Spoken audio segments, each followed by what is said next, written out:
Creme Brûlée, the dessert of the fancy folk. This one is hard, as she said, but not because it's so difficult, but because you have to be so precise with it.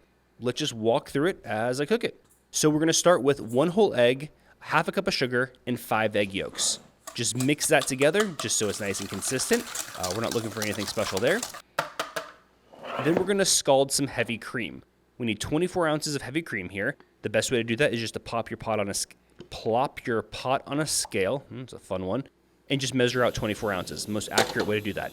Medium heat, whisk occasionally until you hit 170 degrees. If you go over 180 degrees, you're going to burn that heavy cream. Little pro tip when you're mixing stuff together here, throw it on a towel. That way your bowl doesn't move on you.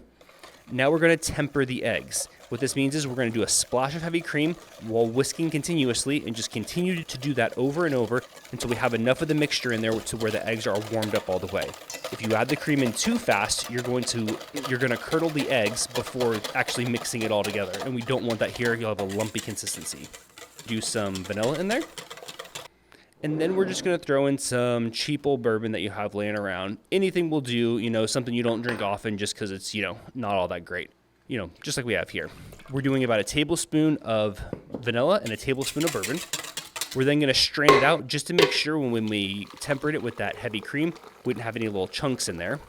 And then we're going to put it into the creme brulee dishes.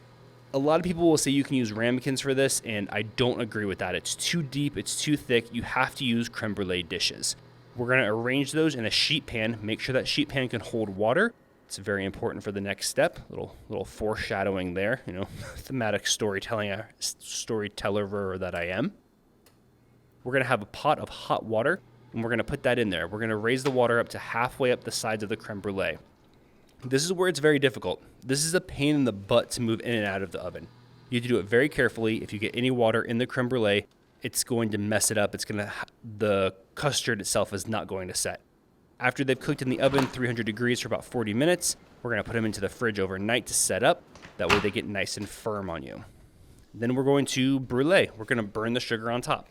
Now you want to use really cheap sugar here. I know this sounds counterintuitive. I'm all about premium ingredients, but you have to use really cheap sugar here. About a tablespoon on top. Swirl it around. And then we're going to burn that sugar. If you use really high quality sugar that doesn't burn easily, you're going to cook the custard underneath, and that's going to melt on you, and it's not going to be as good.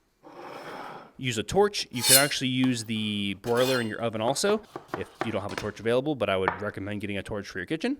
Then we're going to do some garnishes on top, little sliced strawberry and some mint. There it is. When you get that nice little crack there when you hit it with the spoon, that's how you know you did it right. Cheers, y'all.